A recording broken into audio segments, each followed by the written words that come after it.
note. And we are back, ladies and gentlemen. Appreciate y'all, man. You know, me and Bryan just had to talk a little talk before we got going with y'all. We had to set the show up. We had to set the plate for everybody. Appreciate y'all for tapping in with us. If you're watching Florida State and Duke, you know what I'm saying? Appreciate y'all for watching us while you're watching that, okay?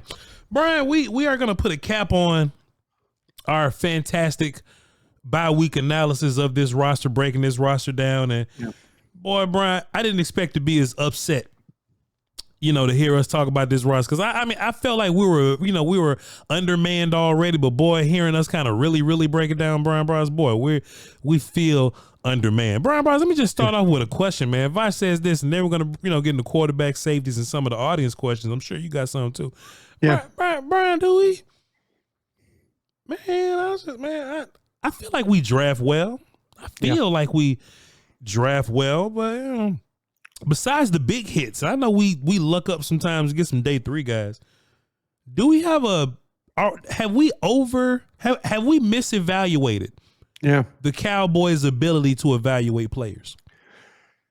I think plug and play offensive linemen have given us a lot of good days. Mm-hmm.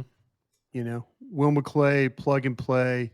I want to say there's been some day 2s that I've kind of struggled with, some day 3s. Sure. I mean, I've been a part of many a war room where day 3 is not the easiest day to deal with, but man, if you're picking guys off that, wow, we had this guy in the 3rd round grade on this guy, we're picking in the 5th round, you know, and you know that sometimes that feels really good when it happens. And in all actuality, the guy should have been picked in the 5th round anyway, you know? And I kind of feel like that there's been some hits when you look at the draft where they went. And I remember, as you will, the draft where they drafted CeeDee Lamb. Sure. And there was a lot of questions about, you know, Chase on in that draft. There were a lot of questions about if they got wiped out, would they take Diggs? Sure. And, you know, I think there's been some of those days where they've taken some guys that you're like, you know, damn, that's pretty solid what they did right there, you know. And but I think the jury's still out on some of these guys. But, you know, there's shares of, you know, Boss Man Fat, sure, you know, in the 2nd round when he, you know, and you know, McQuamu and, you know, Nashawn Wright and guys, you know, I mean, there have been guys like that. And how about all these offensive tackles? You know, Matt Willetsko and those guys. I mean, they really have they hit on those guys. Awesome Richards. I'd like to believe that Awesome Richards is going to be a guy that maybe can help you down the, you know, at some point in time. But sure, you know, right now they're kind of struggling with that. They're putting other guys in the lineup instead of Awesome Richards. Mm-hmm. So drafting well, yeah, the plug and play linemen have been really good. I'm not going to say. Okay, I'm going to ask you this question. What did they draft Micah Parsons to do? They drafted him to play linebacker. They did. And we stumbled upon the idea that he was a pass rusher. There you go. But he was a linebacker. Absolutely. He was an off-ball linebacker, and everybody was screaming like, why would you take an off-ball linebacker? Why this, that, and the other? And, you know, Tank Lawrence hurts his foot in a practice before a game, and then the next thing you know, Dan Quinn's putting Micah Parsons as an edge rusher, and now you have a Watt and a Garrett, and then a Parsons. You know, he's in that group of those guys. Sure, you know, this guy's a legitimate damn pass rusher. I think they got a little fortunate on that one. Sure. You know, I really do, because they had every intent of taking Joe Horn or our guy at Denver. Yeah. You know, Surtain. Slater was a guard for him. Yeah. And how about this? I mean, literally talking to people in the organization about that draft, you know, the scouts were in love with Surtain because he was steady. He was solid. He, you know, everything. Coaches wanted Horn. You know, Mike McCarthy coached Horn's dad, Joe Horn, with the Saints. Yeah. and Mike's like, oh, how about this Horn kid? I coached his dad, great bloodline. Joe Horn was a good player. But think about that. Think about if that would have gotten through, if it would have fallen. Yeah. You take Horn, who's been really struggling to stay healthy. Sure. Surtain is a legitimate stud. Mm-hmm. Horn, far from it. Sure. At this point, they've been really fortunate in some of these drafts. They really have. Lamb, but you got Diggs in the second round. Yes, Parsons, yes. even trading back and like Parsons still being there. Yes. Cowboys got a little lucky with that for sure. Yeah. I mean, you got a little fortunate, and how about go back to Zach Martin draft when Jerry Jones is standing up there, Johnny Manziel tag still on the board. Sure. Steven looks at him, and they're going to take Ryan Shazier. Okay, we didn't know Ryan Shazier was going to, unfortunately end his career on a hit. But that Ryan Shazier, like Robert Blackwell, the video director who was in New York, had Ryan Shazier's name on a card ready to hand in. And Pittsburgh took him.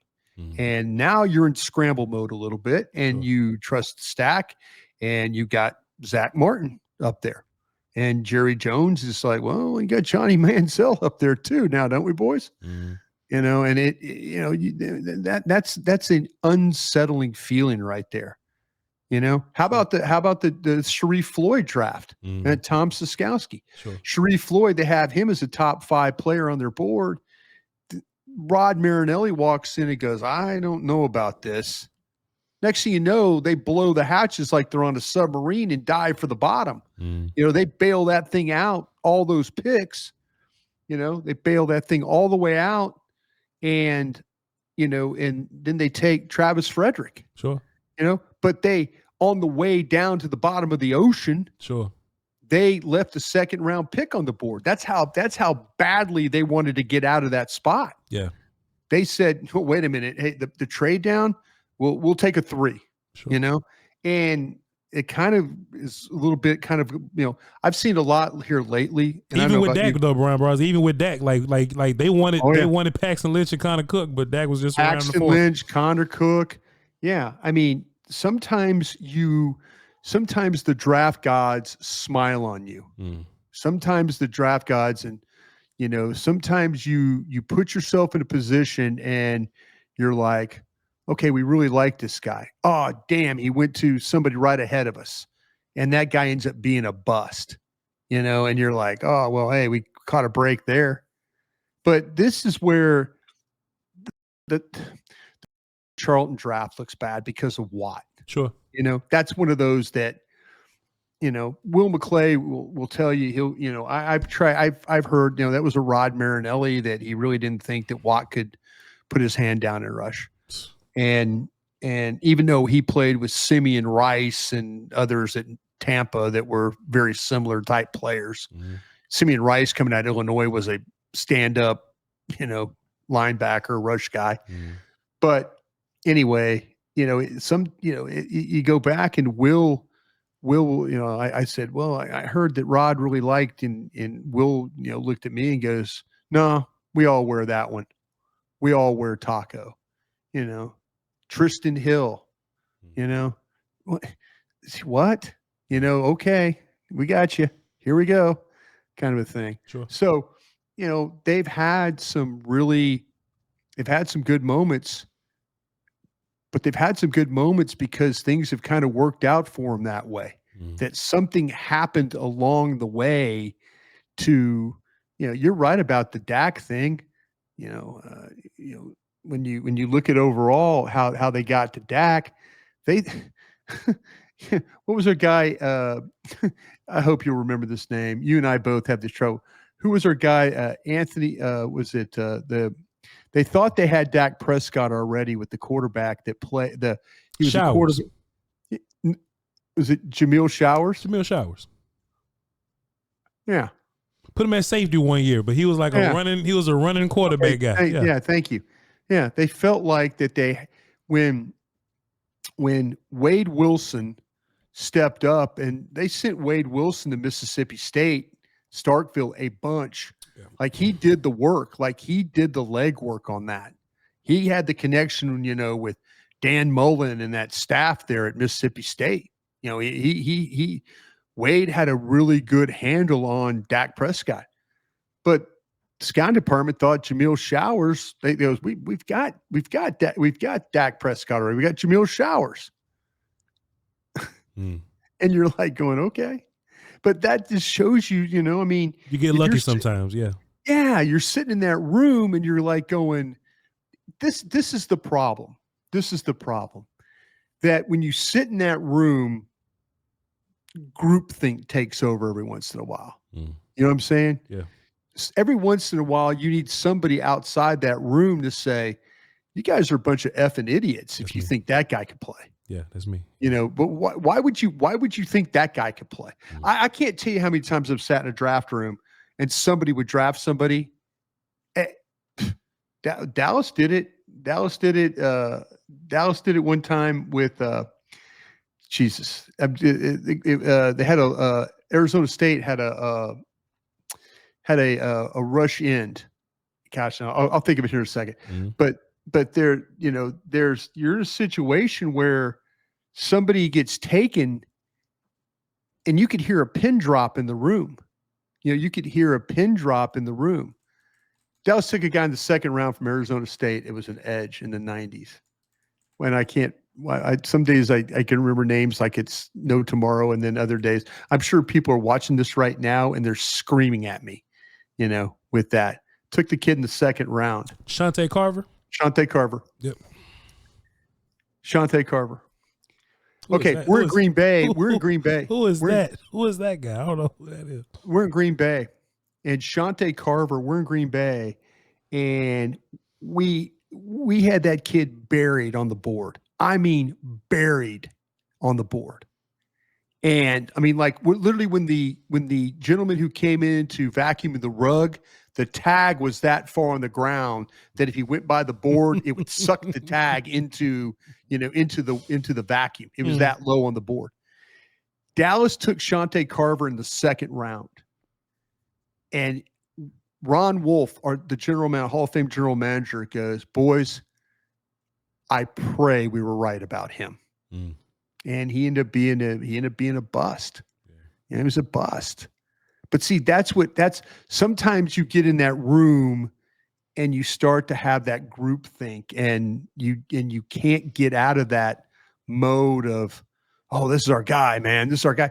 Hell, we'll see about Leofau. We'll see that right there. I have never recently, they've talked about players.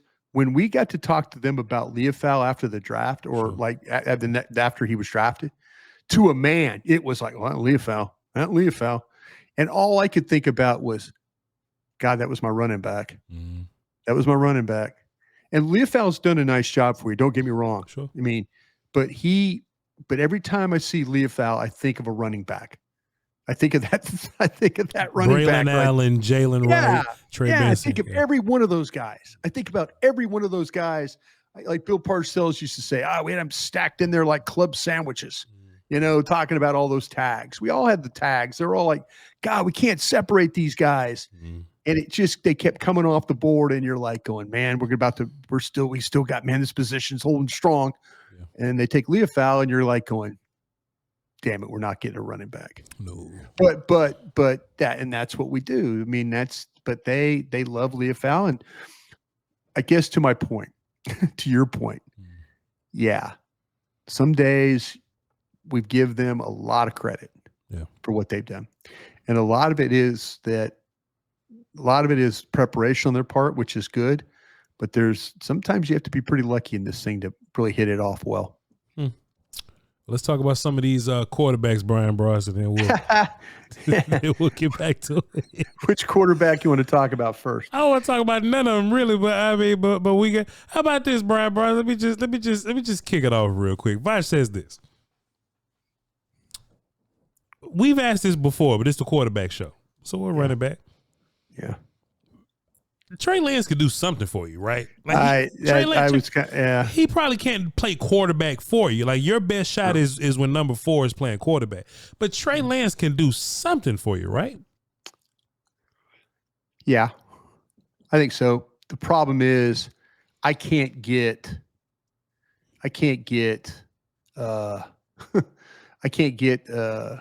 Cook active. Yeah. You know, if you're thinking about playing him as a running back or sort of activating him or doing something that way, what's going to happen? What's going to happen is if Dak had not signed his extension, sure, and this thing went south, I'd play Trey Lance. Yeah. I would, you know, if this thing say was 2-7, and Dak had not signed his contract extension. Now with Dak signing, you can't play Trey Lance. Can't play him. But if the team was 2-7, you know, or they're not 2-7, 3-7. Excuse me, 3-7. If they were 3-7, then I would run Trey Lance out there and just give him a look. But you got Dak, you got him signed up.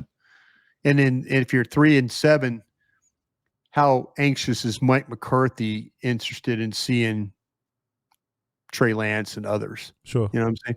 If you had a coach that was new, and you would probably say, hey, let's just take a look at these young guys and see what we got. Sure. You know, see what we got. See if we actually have something here. We'll never know. Well, I'm going to ask you this real quick about the quarterbacks then. And we talked about him a bunch during this summer when you and I were visiting. Do you feel like you have a really good understanding of Trey Lance? Nah, I think I know what he's bad at, but I don't really think we have a fully fleshed out idea, you know? Yeah, I do too. Because it's one thing to see him in practice and it's one thing to see him in a preseason game. And even in that preseason game, he may throw 5 picks in that preseason game, but didn't he throw for didn't he get like 400 some yards in that preseason game with those picks? I think he's one of your most athletic players on the team, you know, and I think you could do something. If New Orleans can put their quarterback at fullback and the Lions can put a damn left guard at wide receiver and run the damn bubble with him, I think you can find something to do with Trey Lance, especially when you're a team that's lacking big plays. Yeah. I understand where you're going. The problem, I think, is you got to coach. The conspiracy guy in me thinks that if Jerry or Steven or somebody asks for Zeke to play, that McCarthy might have said, sure, we'll play him. And played him to the point of like, okay, you good? We good here now? We good with Zeke? So when I want to play Rico Dowdle and maybe get Deuce Vaughn back up, we good? Shut your mouth. We good, everybody? I don't want to hit nothing. I don't want to hit nothing. This man just averaged 1.3 yard a carry. I don't want to hit your mouth no more. Yeah, that's what I'm saying. And there's a side of me that maybe that Mike McCarthy might have just said, okay, sure, Jerry, be happy to play him. We'll play him. We'll get him some reps. And then all of a sudden he, everything goes south and you're kind of like, okay, we good now? Yeah. We good with this? But anyway, that's I just worry about that if it gets down to where it is a 3-7 deal, will McCarthy continue to try and play young guys, just to see. I mean, because the front office might tell him to, and he might say, what am I, you're going to fire me at the end of the year for playing these guys. Sure. Why should I do that? If this team was going, this team start going the right direction, you could do some of those things about playing Trey Lance and things like that. You could have some fun that way. Yeah. But when you're struggling and you got a coach that's thinking, well, damn, you're going to run me out of here. I keep losing these ball games. You guys are going to run me out of here. Yeah. So that's the problem. You really can't experiment with some things because you're not winning games. On it's that a little note, easier to do that one. Yeah. On that note, Bryan Broaddus, Kevin McNeil says this. Okay. He says, it's bad that you 3-3, but does it make it worse how you ended up being 3-3, like how you got to your 3-3. Yeah, Kevin's right. Kevin's right. This is the, I was talking today on 105.3 The Fan, like in the pre-show, me and Gavin Dawson and Zach Wolchuk, and we're kind of like, God, if the Cowboys were just 4-4 with all the injuries, sure. If they beat the 49ers or they beat the Falcons, and they're 4-4. Now you're kind of like, man, with all the injuries, that's great. But the games, those losses, I mean, the next loss, if the next loss is like the previous 3 losses, sure, there's nothing to feel good about. There's nothing to feel good about. If you're losing games, damn, the Cowboys lost 3 games by a total of 7 points. Now you're going, okay, this team with all the injuries, using backup players, Wheat, KJ Henry, using all these backup dudes, they got this thing at 500. You would feel good about it. But man, with some of your starters in the lineup, like your big time players, you got boat raced. There's nothing to feel good about that. Sure. Sure. I mean, if you had to play the whole first 8 weeks of the season without Parsons and Tank and Bland, then you would say, okay, this was a masterful job to get this to 4-4. Sure. Right now, it feels like, God, they might not win another game. Sure. So that part of it, yeah, you don't. The 3-3 feels very. Even though I will say this, that Pittsburgh game was a good win. Sure. That was a really good win. I think Cleveland opening day. I mean, I know Cleveland sucks right now, but Cleveland wasn't sucking then. It was opening day. Playoff team. It was a playoff team. What sucks now is how damn bad New Orleans is, and you got just killed by them. But that just shows you what happens with injuries and stuff. And Dallas still with a lot of injuries too, and kind of surviving this thing. Yeah. Maybe we should give them a little credit for that. Yeah. Yeah. But the losses are bad. Yeah. These losses have been bad. Brian, I said yesterday, man, boy, I just learn more and more about you every day, Brian, boy. I asked you, were you told you so guy? And how do you deal with being right? And man, you was like, man, F being right. Let me know when I'm wrong so I can learn from being wrong. But boy, you've been saying Malik Hooker name for a long time. Yeah. Bryan Broaddus. And we're having issues at safety. We're having issues at safety. What Voch says this. Are we having issues at safety? Am I being hyperbolic by saying we're having issues at safety? Are we having a bad game at safety? Are we having a bad scheme at safety? Or are we just bad at safety right now? What's going on, Brian? Man, you damn right. It's a good question. You damn right. Yeah. You damn right. I know. I take, as you just said, I take no satisfaction. I really, really wanted to believe, once I was very critical of Malik Hooker. You're absolutely right. I was critical of Wilson too. I was trying to get Bell to play, trying to get Wanye Thomas to play. I just, in my heart of hearts, I just wonder if Bell and Thomas are practicing well enough to play. Are they busting? Are they missing assignments? Are they not picking up things in the classroom? I don't know any of these things, but there's obviously a reason why they're not playing. Because to me, I think with Hooker, I think he's a below average safety. And I've said that before, but there's been times, where he's looked okay. And other times it's a bad angle. It's a missed tackle. It's not getting to where he needs to be. Wilson, I've talked about him. Wilson can blow you up. Wilson can overrun plays. There's a lot of things about Wilson that he could be a little bit of a liability as a player. But, I can't get Bell on the field. And last year, Bell led your team in tackles, I believe. Playing as an undersized linebacker. If that kid doesn't have toughness, I don't know who does. But there's something wrong there. There's something wrong with him and Thomas. They just can't get on the field. Yeah. And you can't tell me you can't. I think Mike Zimmer and I talked to him about this before the season started. He really did like Hooker. Now I haven't talked to Mike since about it, but he really did like Hooker a lot, you know, and Wilson was kind of growing on him, but man, I don't see it. Yeah. I'll tell you what's a bigger concern to me, Voch, is Diggs. Yeah. That's a concern. And I know we're talking about the safeties a little bit, but if you're talking about the secondary as a whole, you know, I have big concerns for Diggs. And I you know, there were things, I mean, he really ramped up his ability to get ready for the season right before training camp. And then he kind of missed days in training camp and they kind of worked him in and stuff like that. But his play right now is making me a little nervous, you know, and I'm gonna be glad to have Bland back to see where, you know, if he can. Lewis has been outstanding. Bland can help. Carson, I just need Carson to get reps. I just need him to get more reps. I was a lot higher on Carson than I think a lot of folk.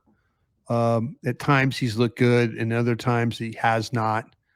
I think he's super competitive. He can give up a play and then make 6 tackles or 5 tackles. You know, he'll make a big mistake, and next thing you know, he'll rally back. But you asked me the question about the safeties. I just think I look at that group as a whole. I look at that secondary as a whole, and kind of feel like that there's some struggle there. There's some struggle with, you know, Diggs. Diggs needs to play better.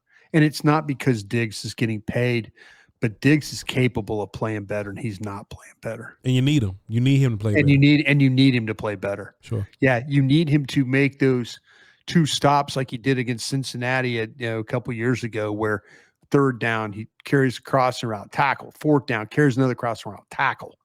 You know, that's the guy you need. And I haven't yet to see that guy. I've yet to see that guy. I mean, he was, you know, fortunately in that Giants game, man, I mean, he's carrying Neighbors, and he's over there making the, you know, getting on the play. Neighbors, you know, unfortunately gets a concussion on the play. You know, Diggs was there, but they need more of him. They need more of Hooker. They need more of Wilson. They need more of everybody in this second. They need more of everybody on this defense. Sure. You know, it just hadn't, as you know, I'm not telling you anything you already don't know. I mean, it's hard to watch. It is really hard to watch these guys play defense as a unit. Yeah.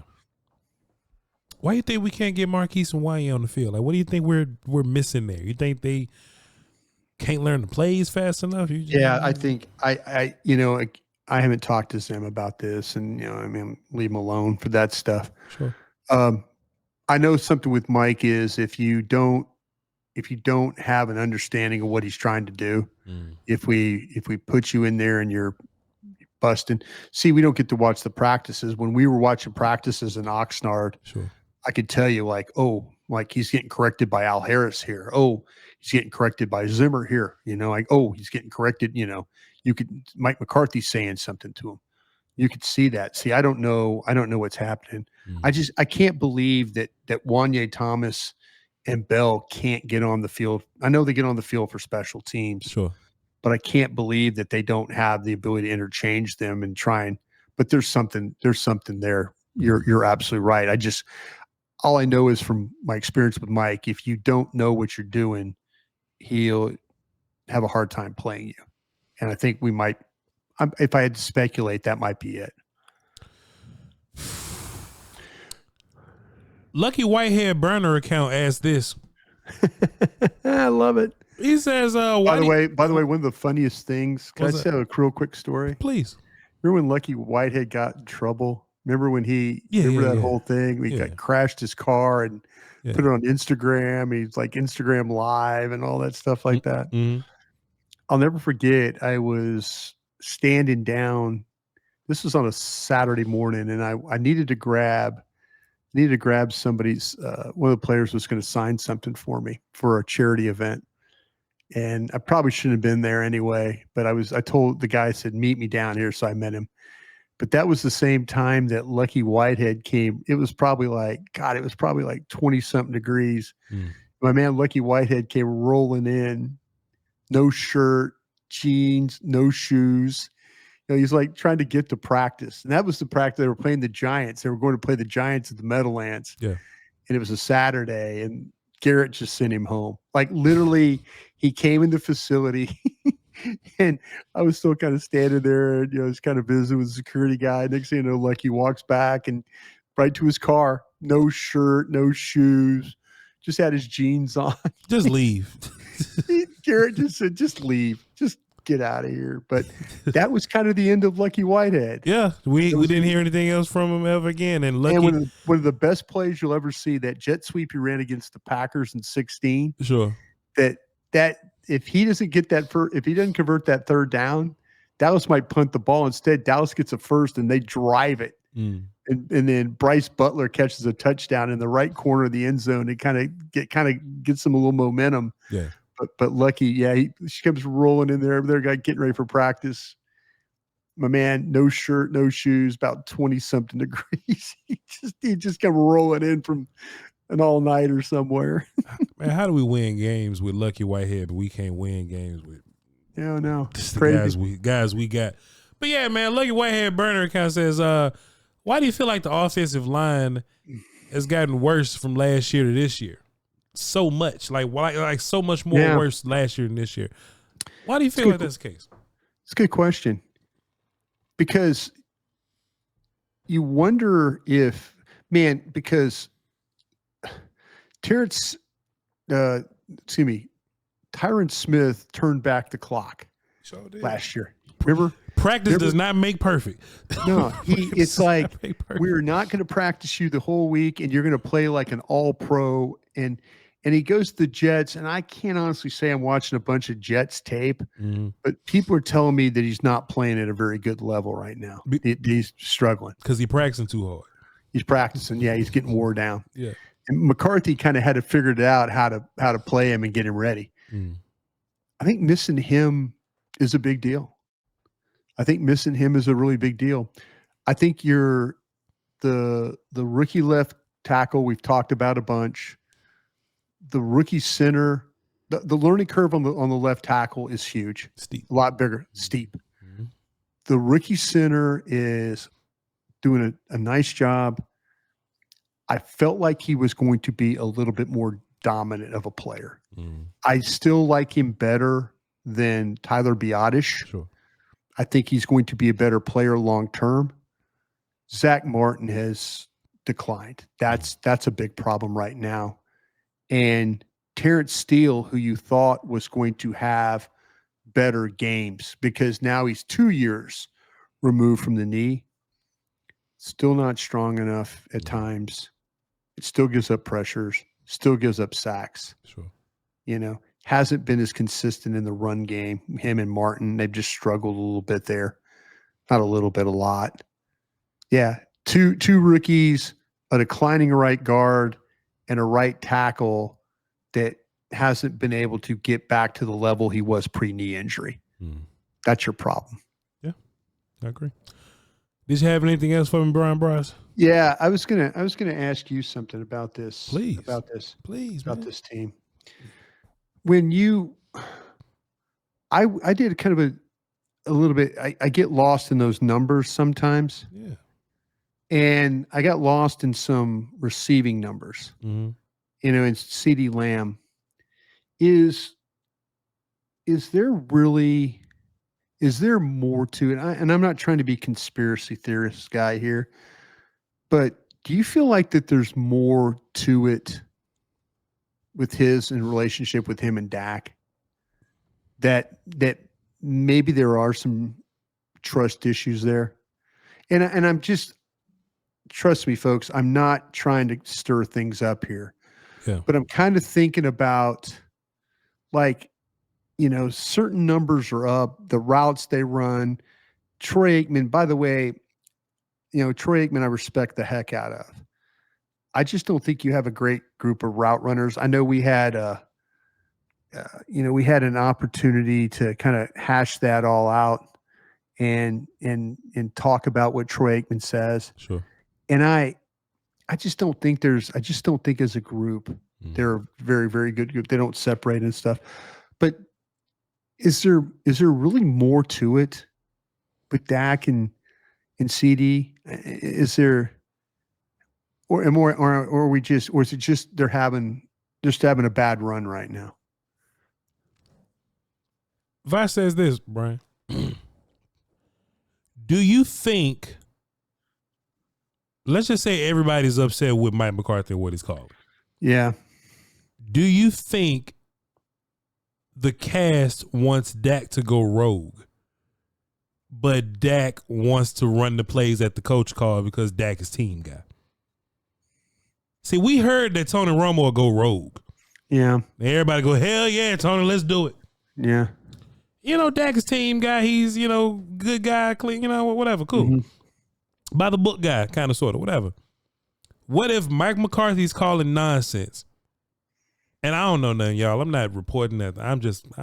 We're just talking here. I mean, seriously, I'm not trying to, I like I say, I just wonder, there's this disconnect. I mean, there's a certain time you could say, okay, it's maybe training camp, lack of. Mm-hmm. We're 7 weeks into this thing, man. Brian, these are two veteran players. What if CeeDee, Brandon Cooks, what if they begging Ferg? What if they're Dak, please change the play? Yeah. But what if he's not? And we running downfield and we turning around, and that's just the play. And we have. By the way, 82% completions on your hitches. Your hitches. Okay, see, let me tell you, this is why I dove into some numbers real quick. Please. 82% completion on hitches, which is your top deal.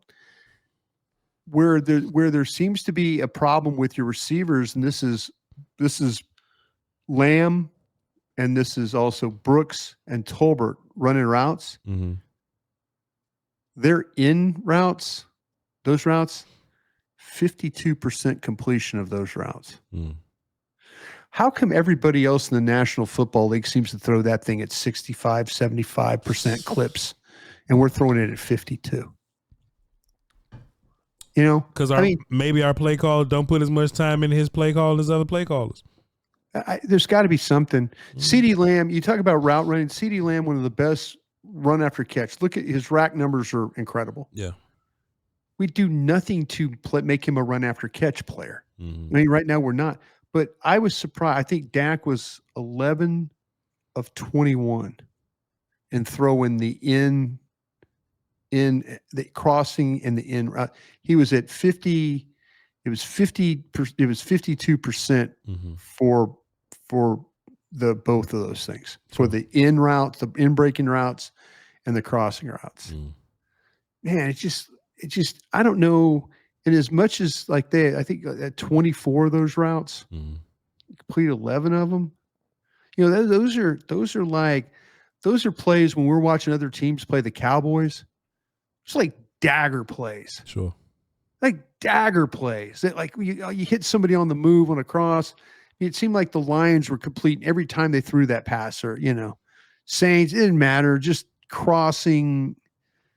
I mean, yeah, it's all this cover 2 stuff that people are playing now, or single. I mean, it's crazy that they can't have more success on some of these routes. And I just wonder what the disconnect is between your quarterback and maybe not just CeeDee, but maybe all these receivers right now. Sure. And maybe you're absolutely right. It's what the play caller's doing. Maybe it's what the play caller's doing. Hitches at 82% is some nonsense, Bryan Broaddus. Hitches at 82% is where we're at right now. That's some nonsense, man. That's quality. It's quality throwing of the ball. 82% completion on hitches. Problem is that we're at 52% on crossing routes. Yeah. These those inside breaking routes and stuff like that. But like I said, I was just asking you. Yeah. I'm not trying to stir things up, but I just wonder. Sure. I wonder if there's a little bit of that, a little bit of, hey man, you ain't helping me and I ain't helping you right now. Mm-hmm. I don't think it'll be that easy because I do think Dak and CeeDee have a pretty solid rapport. Sure. I do think they're not on the same page. And if I had to guess about one thing that they're not on the same page about, is just that CeeDee doesn't want to throw hitches and short stuff, and Dak is throwing them. So if I had to guess, I think they've lost a little bit of faith in your play caller. Like, hey, why are we doing this? Why are we doing there this? you go. Yeah. Okay. That makes sense to me. Yeah. That I mean, if you, like I say, I'm not coming on our show and trying to like stir stuff up, but something just ain't right. Sure. Something ain't right with these two, and when they're on, man, they're on. Sure. Right now, and my hope for their offense is they get on because they can't afford to, keep struggling the way they are throwing the football. Yeah. Or at least, doing it the way they are. Sure. Bryan Broaddus, what a fantastic time we had getting through this bye week, man. How about that? It was a little. Let's talk. We're back. Hey, we're back to the grind again next week. Looking forward to that for sure. It was a little tough, man, but Jerry Jones gave us something to talk about. You know what I mean? So, now that he gave us something to talk about. So now that we're out of this bye week, man, I'll probably get into watching a little bit of draft film to make sure that I'm caught up with you. And we'll be back to our regular scheduled programming next week. We got the San Francisco 49ers. So we'll start breaking those dudes down Wednesday. You want to take Monday off or something? What you want to do? No, man, we'll circle back. There'll be something to talk about. I'm sure there'll be something to talk about coming out of the bye. There will be something to talk about. All right, we love y'all to pieces. If y'all want to tap in with me at vochlombardi, I don't know why you would, but Bryan Broaddus is answering all of your comments in the comment section after the video, and check him out on Twitter. He's holding it down. All right, y'all hold it down. Until next time, we love you. Crown.